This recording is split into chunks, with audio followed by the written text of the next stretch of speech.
Bene data bakundwa b'umwami Yesu Kristo, mwese abakurikira izi nyigisho tubahaye ikaze mu biganiro bya Saveur Divine. Ibi biganiro mu bitegurirwa n'abavugabutumwa bwiza batandukanye, akaba ari umuhamagaro ugendera ku ijambo ry'Imana byanditse mu gitabo cy'ubutumwa bwiza uko bwanditswe na Matayo ibice 24 umurongo wa 14. Kandi ubutumwa bwiza bw'ubwami buzigishwa mu isi yose ngo bube ubuhamya bwo guhamiriza amahanga yose, nibwo imperuka izahera ko ize. Ibi biganiro mu bikurikira ku channel ya YouTube yitwa Saveur Divine. Tubifurije kugubwa neza. Imana Data ari nayo So ibaho umugisha.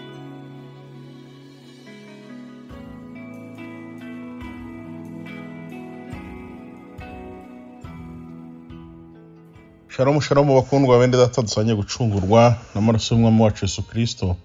Nongeye kubasuza mu izina ry'umwami wacu Yesu Kristo, kandi mwifuriza kugubwa neza. Mwebwe mwese mutukurikira kino kiganiro cya Saveur Divine, bifuriza kugubwa neza, kugira ibihe byiza no kwinjira neza mu cyumweru cya Pasika muguwe neza kandi mwuzuye ubuntu bw'Imana.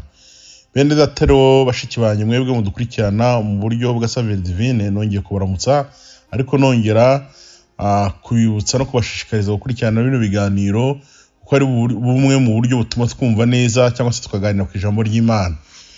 Ngero muganira ni Bagabo Joseph, kandi ngarutse ku bwa Saveur Divine mu rurimi rw'Ikinyarwanda n'Ikirundi, ariko mbibutsa ko hari n'izindi ndimi, Icyongereza, Igifaransa ndetse n'Igiswahili bitambuka nabwo ku bwa Saveur Divine.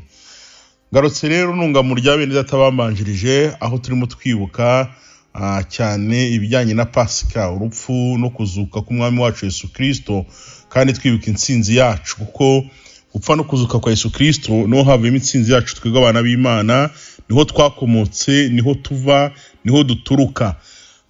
Bene data rero ndagira ngo twifashishe amagambo dusanga mu gitabo cy'ibyahishuwe igice cya mbere umurongo wa 4 turageza ku murongo wa 7, ariko sinyatindamo cyane. Ndagira ngo ariho duhera, ariyo twifashisha tuganira muri aka kanya.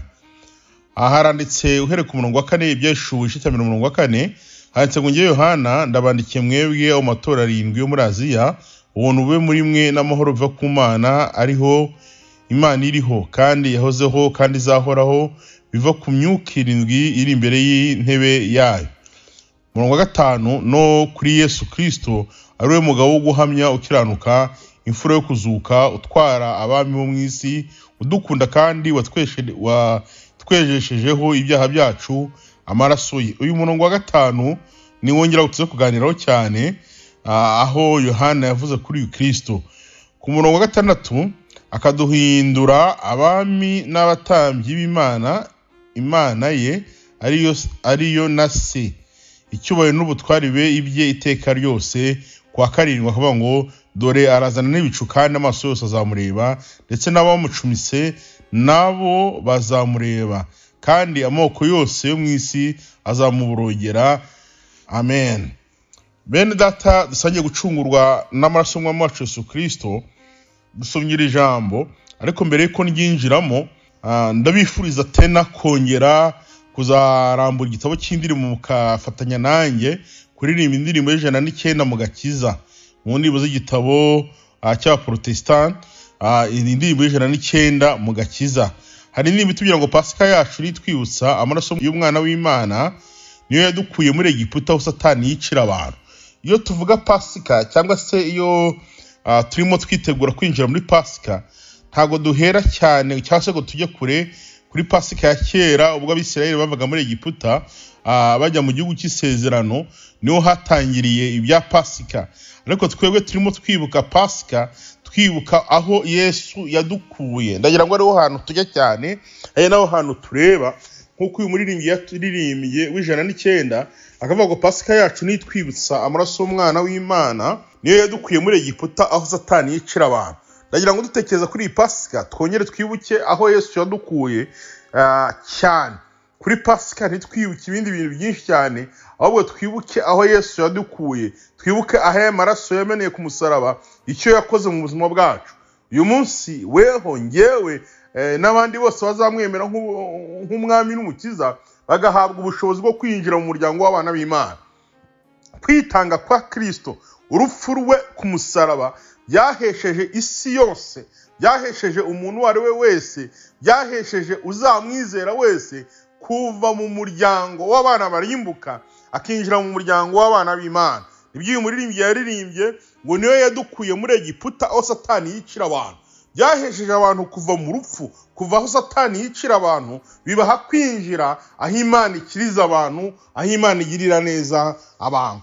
Pasika rero iyo tuyibuka tuba twibuka ikintu cyakozwe gikomeye cyo gukura abantu mu rupfu bakinjira mu buzima bw'iteka, cyo gukura abantu muri Egiputa aho Satani yicira abantu bakinjira mu irembo ryiza ry'ubugingo buhoraho. Muri ibyo rero ngo nimuze twese tumuhimbaze, twemeye kudupfira cyo yasatuyemo rwa rusika yatumye natwe twinjira ahera. Niko uyu muririmbyi yakomeje 109 avuga, aravuga ngo muze twese tumuhimbaze kuko yemeye kudupfira cyo yasatuyemo rwa rusika twatubuzaga kwinjira ahera, ngo biduheshe uburenganzira natwe bwo kwinjira ahera. Akomeza avuga n'ibyabaye, aravuga ngo Getsemane Yesu arasenga ati data nta byashoboka iki gikombe sinkinywereho, ngo ahubwo ariko byose bibe uko ushaka. Bene data bashiki banjye, asenga avuga cya hari ibyo we yabonaga ko byari bikomeye ariko abirengaho, arasenga aravuga ngo mwami iki gikombe sinkinywereho. Yabonaga bikomeye, ntabwo ari ibintu byakozwe mu buryo bworoshye, ahubwo byari bimukomereye, ariko areba inyungu zikizavamo, areba inyungu z'uko twebwe tuzabana ubugingo tukava kwa Satani yicira abantu. Iyi ndirimbo nonye bashishikaza kuzayiririmba no kongera kwitekerezaho cyane, kuko twibutsa umumaro, utwibutsa iby'iyi Pasika, itwibutsa umumaro w'amaraso n'urupfu rw'umwami wacu Yesu Kristo. Arakomeza ngo umwami wacu Yesu ni umucunguzi ngo yadupfiriye ku musaraba. Byavuye se kuki? Avuga ko n'ahandi hantu bituruka, byavuye ku rukundo rwe rwatumye atanga ubugingo bwiwe. Yaradukunze atanga ubugingo bwiwe, aremera arapfa, abambwa, urupfu rwo ku musaraba kugira ngo uzamwizera wese azahabwe ubugingo buhoraho, ave mu cyiciro cy'abazapfa barimbutse yinjire mu cyiciro cy'abazahabwa ubwami bakabana nawe mu bwami bwo mu ijuru. Aravuga ngo wagambana Yesu Kristo kandi yari mu bigishwa be, nyamara yikurira ishyano byatumye yimanika ku giti. Ngo nuko isaha ya gatandatu hose habaye ubwira kabiri, bwafashe amasaha 3 yose, byageje mu isaha ya 9. Indirimbo n'uyiririmba ukanayitekerezaho bizaguha ishusho y'icyabaye, bizaguha ishusho y'iyi Pasika tuvuga. Niyo magambo turasomye mu gitabo cy'ibyahishuwe, Yohana nawe yabivuzeho. Aravuga ngo Yohana ayandikiye amatorero yo muri Aziya, arayandikira aravuga ngo ubuntu bube muri mwe n'amahoro biva ku Mana, ariko kandi ku Mana ariyo yahozeho kandi iriho izanahoraho. Avuga n'iby'iyi myuka 7 ngo no kuri Yesu Kristo. Ahangana hongera ngo tuvugiye kandi ubuntu buba kuri Yesu Kristo, ari we mugabo wo guhamya ukiranuka, imfura yo kuzuka.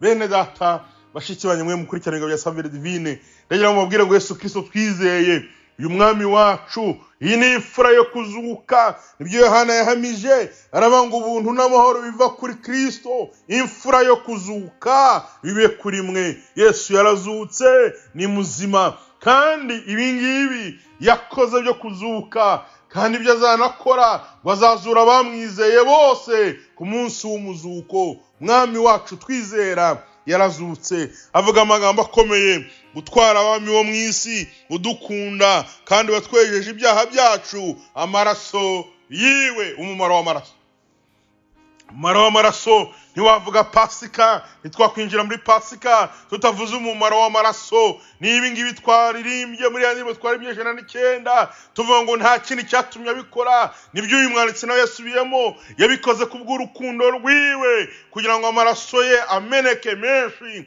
ariko azagira umumaro wo kweza ibyaha by'abari mu isi. Uzamwemera wese, ayo maraso azagira umumaro wo kumweza no kumutunganya.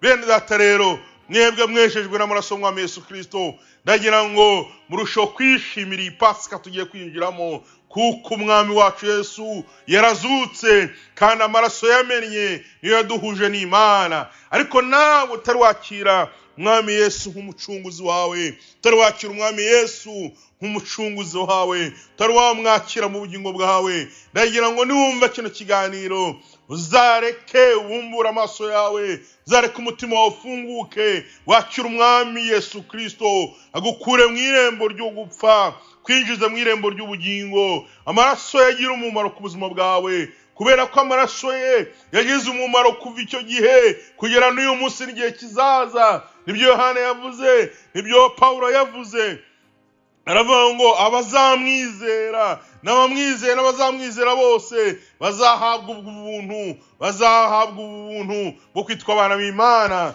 binyure mu maraso ya Yesu Kristo. Bene data rero, ndabifuriza mwe mwamwakiriye kongera gukumbura kugaruka kwiwe ndetse no kwitegura, kuko umwanditsi yatubwiye ngo kandi uku kwegeye niko azagaruka, kandi uko yagiye niko azongera kugaragara. Bene data yaraducunguje, aducunguza amaraso y'igiciro, ariko azagaruka gutwara umugeni we. Kandi nawe utari wamwizera nk'umwami n'umukiza, ndakwinginga kugira ngo uhindukire wizere Yesu Kristo, amaraso yakoreye umurimo ku buzima bwawe, kandi urushaho kumwitegura ko yagiye niko azagaruka, aza gutwara umugeni we yakoye amaraso y'igiciro gikomeye. Nibi mbifurije kandi nongera kwifuza Pasika nziza mu izina rya Yesu Kristo wa Nazareti. Amen.